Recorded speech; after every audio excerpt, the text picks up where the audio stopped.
everybody. Welcome back to Crafting and Crime Daily. Where did I go? Monday, I took the day off. It was National Patriots Day. I did a little commemoration of a video that I did 2 years ago. If you want to find that video, go to the community page and I put the link to that video. I interviewed one of my subscribers, Narrate. She lives in New York City and she was in 9/11. She was shopping on the concourse and she worked in one of the World Trade Center buildings. So if you want to hear her story of that day, it's super interesting. Anyway, that's what I did yesterday. And I got something in the mail. If you want to see that, stick around to the end of the show. Yes, it might or might not be a diamond painting for the next event, the Halloween event. And I want to show you that. I don't do unboxings anymore, so I'll show it to you at the end of this video. So today I get up and I'm like, I am going to walk to the drugstore, which is, it's honestly not that far. So I get a shower and I get dressed, put on my brand new sneakers, and I walk the dogs. I took them a little bit farther than usual because 67 degrees out, it's gorgeous outside. So I come back home and I decide, no, I'm not going to walk. I'll take my bicycle. So I dig the bicycle out of the shed and then realize the tires are flat, no tire pump. Now, like I'm sweating. I'm like, I'm not going anywhere. So I go get on Amazon, order a bike pump. So when the bike pump gets here in a couple of days, I will fill up my tires with air. And then I could have called an Uber. I know that, but I'll pick up the prescription in a few days. I'm determined to work this out. I'm going to get that bicycle going and I'm going to ride it up to, it's not even a mile, guys. Probably not even a half a mile. I'm being lazy.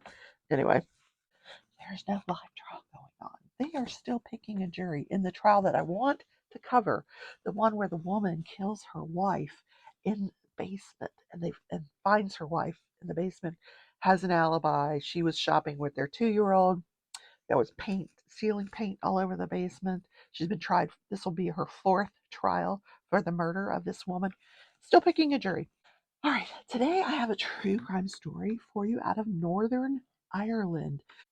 We're going to talk about Stephen McCullough and Natalie McNally, both 32 years old. He's probably 33 by now. He is a YouTuber. Hey, and we're live. Hello, everyone. Yeah, a little bit out of the blue, this, isn't it? But, hang on, my levels are just a nightmare. There we go, bring that down a little bit. And that could be a little bit better framed, but that's the fun of being live. Yes, so, hello to all on this glorious Sunday evening. Yeah, so I just thought, why not? I'm gonna do a live stream, because this day next week is Christmas. So what more could you want for Christmas other than an evening with your old pal Stephen? Has his own channel. I checked. Now it's 36,000 subscribers. At the time it was about 40,000 subscribers. 36,000 subscribers. What is he YouTubing? Well, he claims that he does voiceovers for a living. Okay, but YouTubing, he was streaming games, Grand Theft Auto, but he also did content review of the Doctor Who show. Never watched one single episode. Don't know which doctor we're talking about. No idea. And he has like all these, he's like king of the nerds club. He's got all these Star Wars action figures and, whatever. He's got all that stuff in the background. I have crafting stuff. He's got Star Wars stuff. So on December 18th of 2022, this is when everything takes place. Yeah. That night, Natalie McNally, who had gone to the university, Queen's University, she majored in law and then switched over to marketing. She gets a job with TransLink, which is a public transportation company, and that's where she works. She loves animals.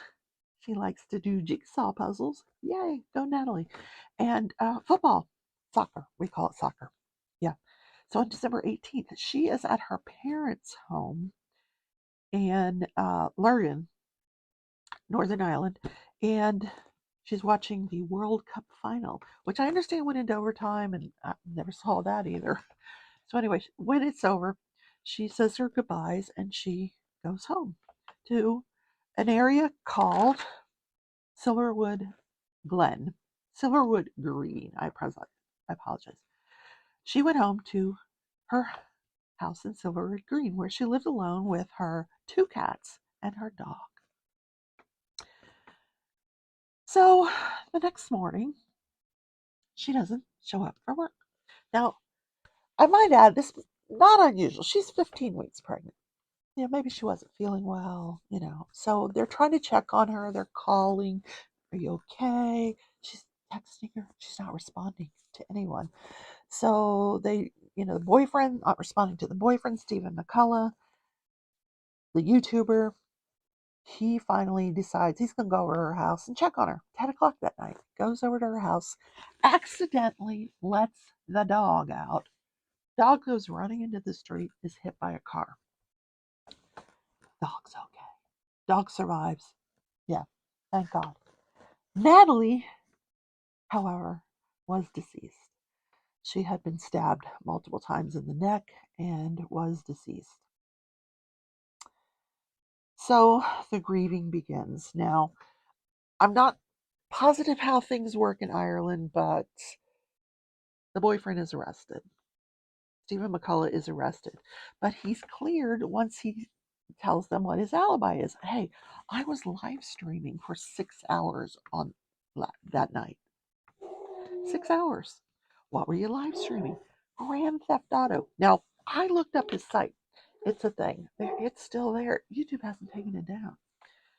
Vote Saxon, VOTESAXON 07, the home of the Drop Zone spoilerific reviews of Doctor Who, the occasional toy review, and other silly nonsense. That's what it says. Okay, would you watch it? Maybe. I'll put a little clip here of one of his videos. If I can find the live that he did. Let's see, lives. Yeah. The stream, that 6-hour stream that night, was called the Violent Night Christmas Live Gaming Stream. And it has had 202,000 reviews. Yeah, 202,000. 6 hours, 4 minutes, 37 seconds. I'm going to put some clips of that in here. Yeah, very strange, very strange. So, midway through this 6-hour live, he takes a break. Now, on Streamlabs OBS, you can put up, if you're live streaming, you can put up an overlay that says, "I'll be right back," because you need to go pee or something.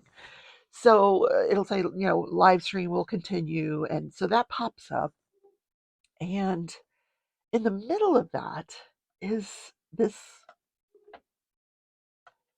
James Bond ad for No Time to Die, the movie No Time to Die. And then it goes away and you see the overlay again.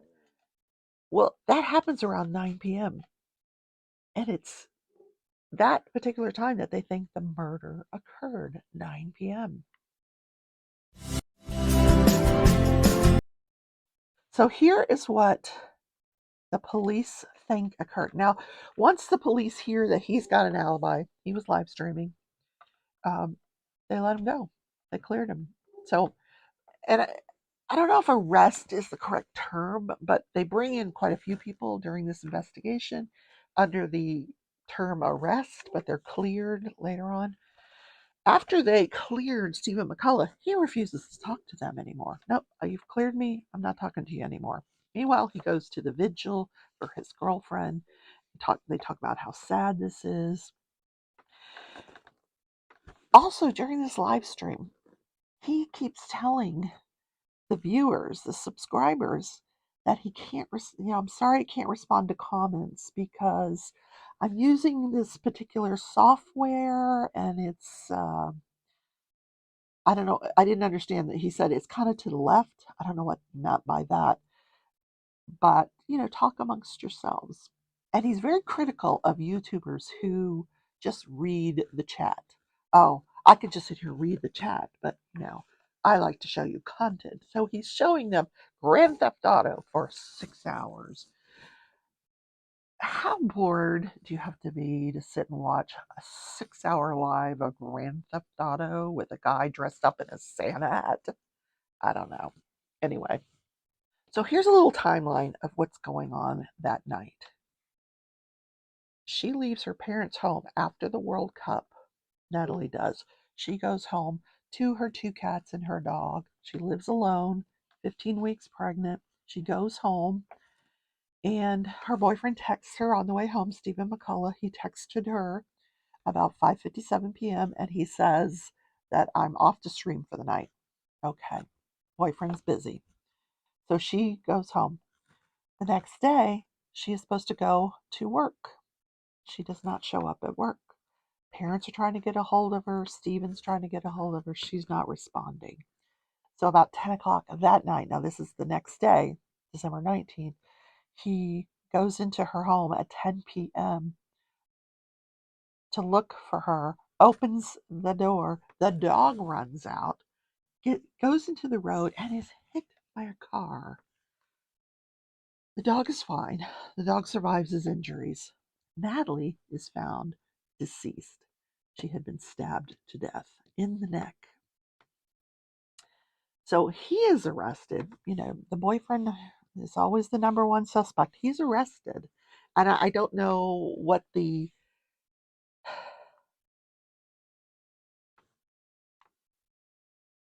they have to have probable cause to arrest somebody, or if that's what they're calling it when they take someone in for questioning. He's arrested. But he's later cleared because, hey, I was live streaming. So at 7:09 p.m., the police find CCTV footage of a man walking 2 miles from Stephen McCullough's home towards a bus stop. Now he's wearing a hoodie, a scarf, and gloves. He gets on the bus, and so they got footage of him on the bus. Now, you can't really make out who it is, but the build matches the description of Stephen McCullough. So that guy gets off the bus near Natalie's home in Silverwood Green. Yeah, but he walks past. They still have CCTV footage. And there's only one way in and out of her neighborhood.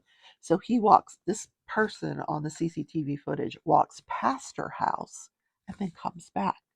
So they're surmising that he was casing her house to see if her car was there and she was home. Anyway, later on, neighbors here report hearing screams about 9 p.m. Why didn't you call the police? I don't know. Anyway, at 9:31, they find CCTV footage of a different person, or maybe it's the same guy, but he's wearing different clothing,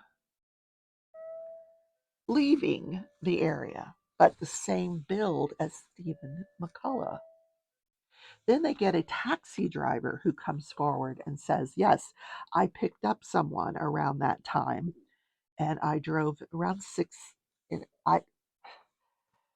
I picked up someone around that time, and then I drove him home to Lisbon, and I dropped him off about 11:15 at the home of Stephen McCullough.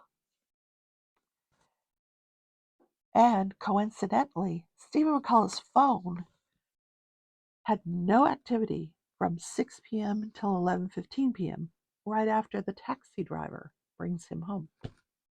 So he is re-arrested, this time for real, for the murder of Natalie McNally. Where did he get the change of clothes? Was it clothes that he had left at his girlfriend's house?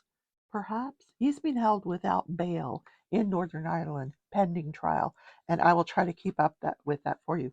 The other thing that he did that was kind of strange during the investigation is he left his phone at her parents' house set to record. And he was recording everything they say, trying to find out if the police were on to him. Now, the way they figured out this video was a hoax was they had the technicians, the forensic technical people, review the footage, and they determined that that footage had been recorded on December 14th, 4 days before the murder. It was not live streamed. He wasn't live. He had recorded this entire thing. Now, I'm a YouTuber. I'm sure I could figure it out, but I don't know how to record something and then put it up as a live. I guess if I gave it some thought, I could figure it out, but I'm not planning anybody's murder, so it doesn't matter to me. Yeah. So that's the case of poor Natalie McNally. I'll bring you more when I hear the trial of Stephen McCullough. Yeah. Okay. What do you want? You want the package? The package? Yeah. Okay. We'll go with the package. I can't wait to see it. That's why I want to open it. Now, I will say that as of the recording of this video, it's not live, and I'm not committing a murder. These are not up in the store yet. Amy Reed, who runs Crystal Canvas Arts, has just been working like a dog. She works at, well, I'm not going to tell you where she works. She works at a craft store, but she's been working some long hours, to take care of business. So as soon as she gets them up, I will let you know. And these are limited. Oh, it's a beautiful soft canvas, you guys. Oh, how nice. Very nice. Poured glue. Uh-oh. This is the top here. Let me take the drills out. Crystal Canvas Art. So everything is crystal. Now, I will tell you that Jan and I ordered one of these for diamond painting drills so they could take a look at it and see if we can get an enhancement kit put together for these. I've done a Crystal Canvas Arts painting where I replace some of the crystals with babies, and it gives the painting some beautiful, beautiful texture when you add special drills to it. So let's take a look. Here it is, you guys. What was that? The toolkit. Okay. Isn't that beautiful? It's it's gonna look spectacular when I get done with it. Yeah. Yep. Oh, I can't wait to do this one. And wow, the symbols are so clear. It really just everything just kind of pops. I love the colors. I love that it's not like scary, spooky. It's more like you would want some decor in your house, you know? It's a more traditional sort of a fall painting, but I really, really love it. 16 colors. Beautiful, beautiful, beautiful. Okay, we're going to roll it back up. Yep. And as soon as it goes into the store, I will let you know. I will put it up as a community post unless I happen to be live, and then I'll just go ahead and tell you. Beautiful crystals, oranges, greens, blacks, silver, everything you saw in the pumpkin, of course. Oh, and the toolkit. Pen, tray, wax, normal toolkit. All right, guys, have a great day. It is Tuesday. Did I tell you my bicycle story? Bicycle. I got my bicycle out, and the tires are flat. So I had to order a tire thingamajobber, you know. Yes. So more to come on the bicycle saga. All right. See y'all later. Bye.